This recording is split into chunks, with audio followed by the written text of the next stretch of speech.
Salut les amis!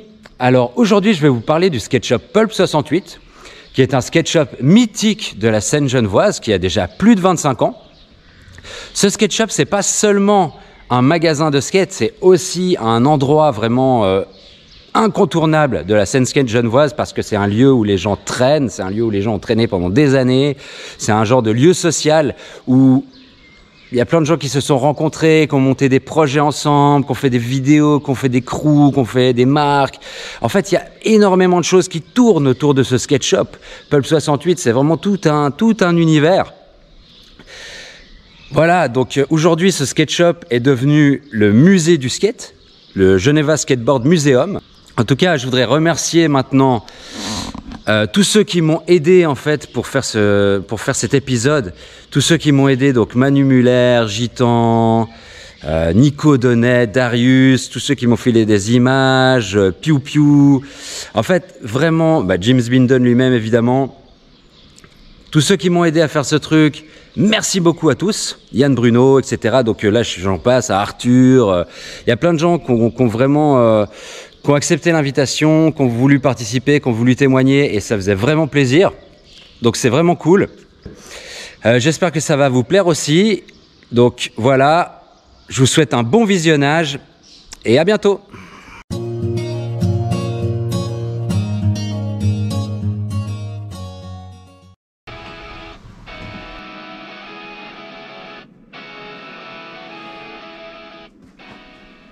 Tu voulais que je te raconte un peu l'histoire de cette aventure. Franchement, même moi aujourd'hui, 25 ans après, je sais pas où commencer. On a commencé dans un vieil entrepôt à la gare des Eaux Vives, une rue qui avait même pas sur les cartes. Moi j'hallucinais, je me rendais même pas compte comment... je me posais même la question de comment les gens peuvent trouver où on est. C'était un vieux local avec une porte en bois, tu mettais un coup de pied, la porte elle était par terre. Espèce de no man's land où on cohabitait avec des punks à chiens, des clodos qui étaient au wagon après le shop. Il n'y avait aucune rue en fait, t'arrivais en haut de la rue, il y avait un énorme portail en métal. Après tu avais un chemin en gravier, ça s'appelait l'avenue de Chamonix, qui n'existe plus du tout aujourd'hui parce qu'ils ont construit la gare du Céva à la place. Et on a commencé là-bas pendant les 2 premières années qu'avec du matériel de seconde main parce qu'on n'avait pas un bal pour acheter du neuf. Ce shop qui était plus une caverne d'Alibaba de la culture skate et snow qu'un shop traditionnel. Ouais, il y avait des boards, il y avait des trucs partout, des pubs collés, des posters. C'était totalement mon univers et puis tu rencontres tout de suite tous tes potes, les gars que je connaissais et je m'en suis fait des nouveaux dans ce shop de dingue où tu avais un flipper avec un serpent dedans. Tu étais vraiment dans l'univers à l'époque que tu trouvais nulle part ailleurs. On n'avait pas de SMS, on n'avait pas de téléphone portable. Du coup, c'était le point de ralliement et après tout le monde partait skater sur X ou Y spot et puis se retrouver le soir là-bas. Pulp, c'est surtout une grande famille en fait, parce que c'était une histoire de quelques potes à la base, mais je pense qu'on n'aurait jamais existé, on n'aurait jamais tenu aussi longtemps si on n'avait pas eu beaucoup de gens qui nous avaient accompagnés. Moi, je viens d'une époque où on n'avait pas les réseaux sociaux, on n'avait pas Internet, on devait exister par d'autres moyens, et le team, c'était vraiment le meilleur moyen d'avoir de la visibilité et de te faire connaître. Je pense qu'il a été marrant pour moi, c'est d'être confronté à toutes ces différentes époques. Le team de base, c'était vraiment des gens qui étaient déjà très présents sur la scène skate genevoise, donc In, Sergio, des gens comme ça. C'était vraiment un peu les légendes de l'époque. Et puis, eux ont amené avec leur notoriété des nouveaux groupes de riders qui ont été par exemple Guillaume, qui ont été Daniel Egger, qui ont été un petit peu tous ces gens, même toi par exemple, ça fait partie de tout ça, Damien, enfin vraiment Marc, des prénoms qui aujourd'hui sont presque oubliés de cette culture genevoise parce que les gars ils avaient 15 ans à l'époque, 20 ans après ils en ont 35, ils sont dans la vie active, la plupart ne skatent plus. Sergio, Perez, tellement de monde, Greg Hamel, il y a Marmotte qui est partie intégrante, Mathieu, tu te reconnaîtras, le Lions, Jules, mes bros depuis des années et des années, Fred Laborde, Nico Lopez, Vlad, Gérald, le Souriceau, Toutes ces personnes, je ne dirais jamais assez, elles ont contribué au succès et à l'existence de Pulp en tant que tel. Il y a des gens qu'on a perdus dans ce voyage pour des raisons de vie personnelle. Il y a FM qui est parti le premier, il y a Ibra qui a suivi. Voilà, ça a été toujours des drames pour nous. Mais ça fait aussi partie de la vie, il faut l'accepter. Hein. Si ton shop il dure 2 ans, tu es un peu moins confronté à ce genre de problème. Quand toi t'en as 50 et que tu as commencé à 25, ben, tu as traversé pas mal de vies. Voilà, le but c'était vraiment de créer toute cette entité pour la faire exister. On a eu beaucoup de parutions, beaucoup de coverage dans la presse locale, internationale. Donc ces gens, ils ont aussi eu, quand tu leur demandes, ils ont aussi eu cette petite fierté de faire partie de tout ça.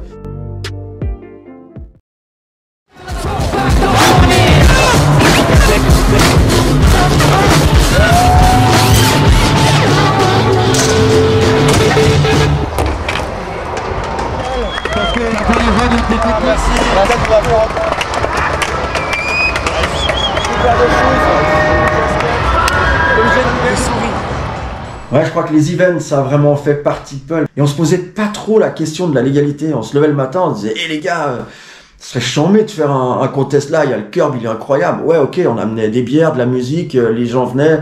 C'était des contests dans tous les sens, de tous les côtés. On sortait de la musique, on sortait des bières. Et puis petit à petit, ça a quand même pris du sérieux, quoi. On avait quand même eu DJ Cut Killer avec une affiche assez intéressante. On avait les contests qui étaient ceux qu'on organisait un peu légalement. On m'a ramené des images du premier contest que j'ai organisé à Mérin. C'est des photos, mais j'hallucine. Il y a un nombre de spectateurs qui est complètement hallucinant pour un événement de skate. Et il y a tous ceux qu'on organisait à l'arrache, complètement à l'arrache, dans des lieux où on n'avait pas le droit de le faire, et ça c'était vraiment cool. Des dames âgées, des messieurs âgés venaient voir ce qui se passait et tout d'un coup se rendaient compte que le skate c'était pas juste 4 jeunes qui font du bruit en bas, c'est aussi tout un mouvement. Je pense que ça aussi, le fait d'organiser des choses et pas être simplement un magasin qui vend et qui encaisse, mais organiser des choses, ça a vraiment contribué au succès de ce lieu. On se retrouvait au shop, amoureux du snow, on parlait snow, on allait rider ensemble. Donc ça a vraiment généré une inertie ultra positive, quoi.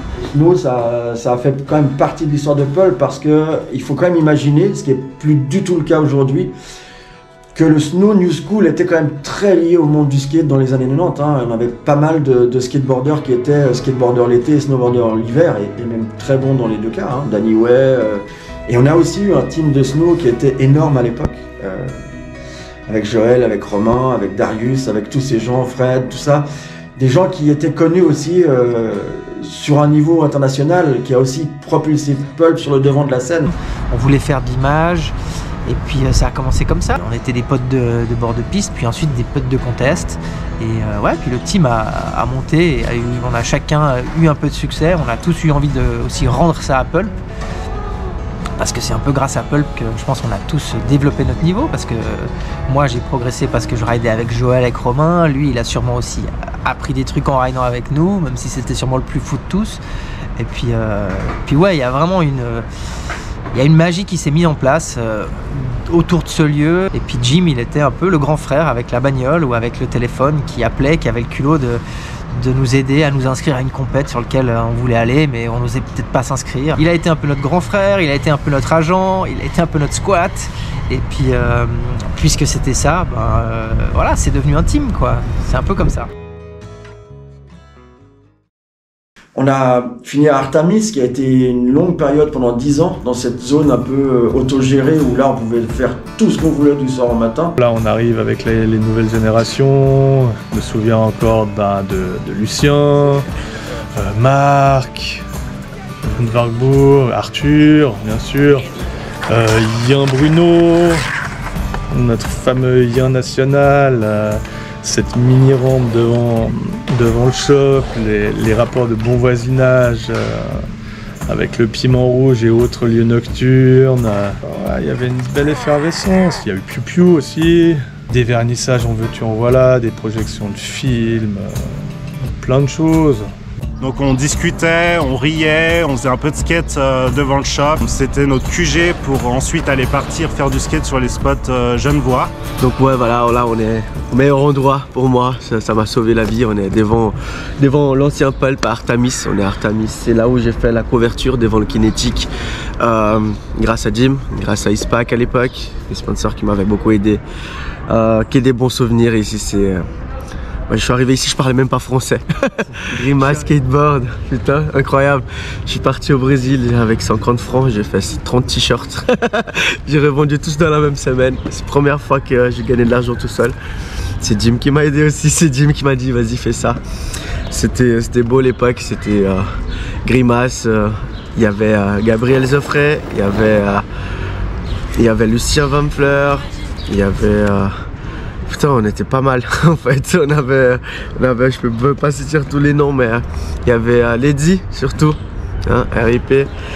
Mais ouais, bon, la Grimace c'était ouf, on avait ce côté rock and roll du skate qu'on n'a jamais perdu, qui est pur, qu'on va chercher les spots, qu'on va fabriquer surtout nos spots avec Lucien Vampfleur tous les dimanches. Ça c'était la bonne époque. Avec Push-Up, après Grimace s'est transformé en Push-Up. C'était la vraie marque de Jim, donc la vraie marque de wax. Elle sentait bon en plus, ça sentait super bon. C'était ouf. Jim il m'a direct accueilli. Et grâce à lui d'ailleurs je suis resté en Suisse, hein. Faut pas oublier que il a failli même se marier avec ma mère pour que je puisse rester en Suisse. Quand j'étais petit, je faisais des cons. Et heureusement, le sport m'a sauvé. Et Jim m'a sauvé, clairement. C'est pour ça que j'appelle d'ailleurs papa. Jim, merci pour tout, franchement. On a commencé au skate shop, on se rassemblait. On skatait toujours ensemble avec Manu, on filmait tous les week-ends ensemble. Et à un moment donné, Jim a proposé de faire la vidéo Pulp. Je pense qu'un des grands moments de la vie de Pulp, ça a été la Plaza, qu'on doit à Manu et Clément, qui sont énormément investis dans ce projet. Ouais, le team Pulp, à l'époque, en tout cas, quand j'ai fait la Plaza, c'était Guillaume Vep, Arthur Plazel,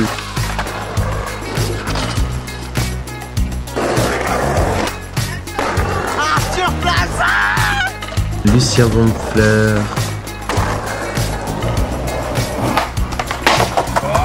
Maxime Catari,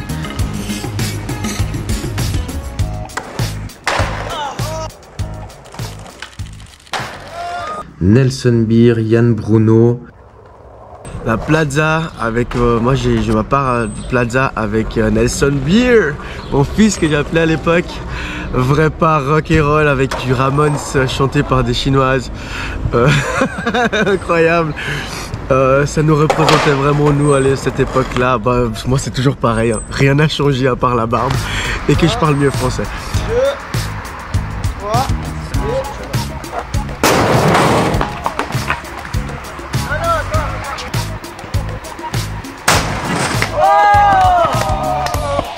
Florian Bernstein.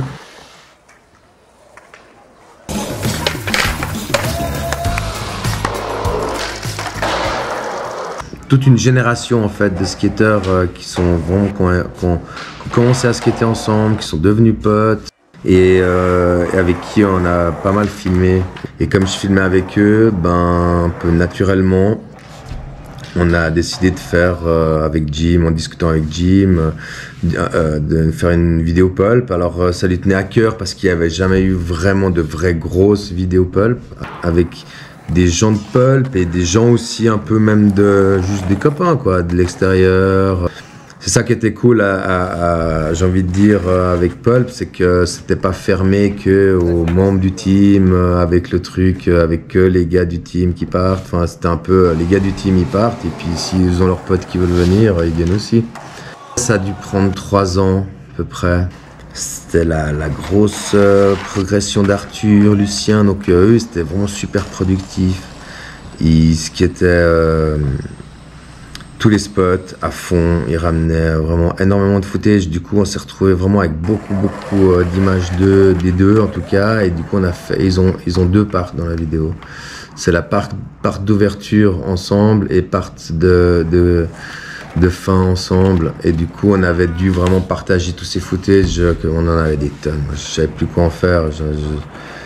Il y avait trop de bons trucs. Et chaque fois qu'on arrivait au moment du montage, on regardait, on disait non mais ça on peut pas enlever, ça on peut pas enlever, ça c'est incroyable. Mais ouais, mais en même temps on a déjà un autre, on a déjà mis un autre.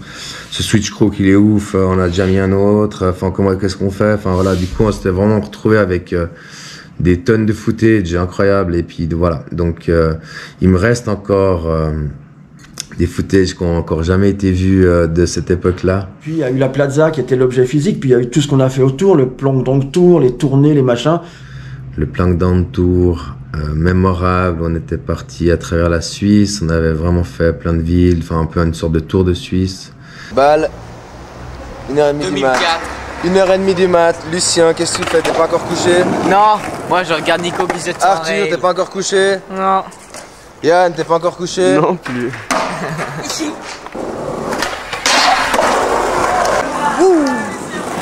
Ouais, t'as vu la sortie par contre? Ah mais mec, t'as vu la sortie comme elle est chaude là? Eh mec, abusé mec. Oh là là. Fais voir. Fais voir. Manu, il a fait un beau boulot. Jimmy aussi. Hein.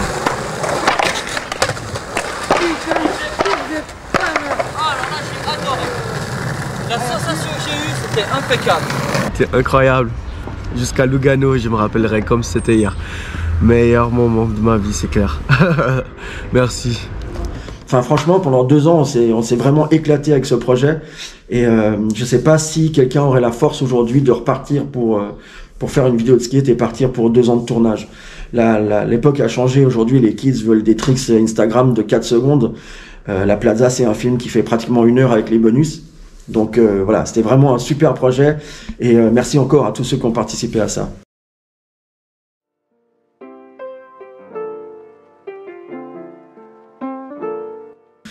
On est parti au 115 qui était censé être un truc provisoire de 2 ans et on y est resté aussi 10 ans. Dans un vieux poste de police. Alors ça c'était vraiment un sacré coup de poker en fait de monter un musée du skate et un skate shop dans un vieux poste de police. Alors après le déménagement d'Artamis, on a été au 115 à la route de Vernier, dans un ancien poste de flic.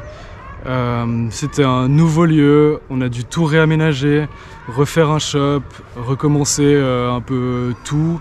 Du coup, on a pu organiser des gros événements, on a pu installer une mini-rampe dans le shop. C'était un peu le début des expositions, un peu jeux vidéo, skateboard, il y a eu pas mal de trucs qui se sont faits. Il y avait un peu des nouvelles personnes qui sont arrivées au shop, une nouvelle team dont Dashit. Pulp, c'était un peu notre QG quoi là. On y allait l'après-midi, après le taf, l'école pour certains. On venait pour discuter parce que c'était un peu un melting pot au final. Puis on skatait l'ancienne mini. Jim était assez sympa pour nous laisser après que lui part. Puis on a fait des sessions à n'en pas finir. Des fois on skatait jusqu'à genre 3h, 4h du matin. Seulement à skater cette mini et ça nous a amené énormément au niveau skate quoi. 120, Gitan bien sûr parce qu'il travaillait là-bas. Aurélien qu'on a rencontré par le biais de Pulp. Et Sacha qui est venu au fur et à mesure. Nous on skatait déjà ensemble depuis qu'on était gosses quoi, genre au final. On avait un petit crew, je crois on appelait ça la A-Team ou quelque chose comme ça. Et au fur et à mesure de ce qui était à Pulp, on a commencé, je ne sais d'où, à sortir le nom d'Ashit, qui est un peu devenu notre nom de crew au final. Il y avait aussi la vision de skate que Jim avait, un peu ce skatecore, et puis on s'en est beaucoup imprégné je pense au final. Alors du coup au 115 ça a permis de faire pas mal d'expositions parce qu'il y avait une salle dédiée à ça avec la mini-rampe, tout ça. On a pu faire des expos de skate et de différents artistes et c'est de là où est née un peu l'idée du musée en fait. C'était un peu vraiment le début qui a donné envie à Jim du coup de faire ce musée du skate qui est maintenant ce qu'il est.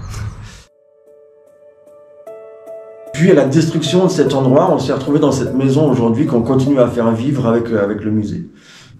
Je pense que j'ai basculé de shop à musée au moment où je me suis rendu compte que finalement le combat contre les chain shops Le combat contre les multinationales était perdu. En fait, moi, plutôt que de m'énerver tout seul sur ma chaise en restant assis et en me disant « ouais, pourquoi ça devient dur la vente », je me suis aussi rendu compte que finalement, c'était la culture qui m'intéressait le plus. Ce background que j'avais en moi, il a été temps à un moment donné de se dire « mais finalement, tout ce que je connais, tout ce que j'ai dans les mains, je l'ai vécu, même si c'était par intermittence, je l'ai vécu, je sais de quoi je parle, il est temps de le mettre en avant. Il faut que j'arrête de laisser partir des boards, il faut que je les collectionne, parce que le musée et tout ce qu'on peut faire avec le musée est bien plus important que tout ce qu'on peut faire aujourd'hui avec un magasin. Le fait de se replonger dans la culture et de pouvoir la partager avec les gens, c'est ce qui m'a vraiment remis dans ce mood de dire mais voilà, Pulp n'est pas mort, rien n'est mort, on va juste continuer d'avancer d'une manière encore différente cette fois. Et franchement, ce choix-là, ça a été le meilleur choix que j'ai fait dans ma vie. C'est beau ça. Ouais, ça va faire bientôt 1 an que je suis rentré dans le team, c'est cool. On est une bonne team là, avec des potes avec qui je skate depuis plus de 10 ans. Ouais, ça fait plaisir, ça fait longtemps que je connais ce skate shop quand même, parce que c'est quand même quelque chose à Genève dans la scène du skate. Et du coup, bah là, on a une bonne team avec des gars comme Tibet, Romain et tout, des bons potes depuis longtemps. Bisous à vous, si vous voyez. J'ai porté ce projet pendant 27 ans maintenant sur mes épaules, seul, très accompagné, je l'ai toujours dit dès le début, mais seul parce que c'est moi qui suis là au charbon et qui doit trouver les solutions au quotidien. Qu'est-ce qui restera de tout ça, j'en sais rien. En tout cas, il restera peut-être cette interview et il y en a plein d'autres, mais j'espère un jour pouvoir transmettre tout ce patrimoine à quelqu'un qui se dira, ben ouais, moi je vais aussi, je vais contribuer à ça par mon implication. Qu'est-ce qui va rester de ça, je sais pas. Peut-être moi ou pas. De toute façon, personne n'est immortel. On verra bien, c'est la suite. Peut-être qu'on se reverra dans 10 ans ou peut-être pas.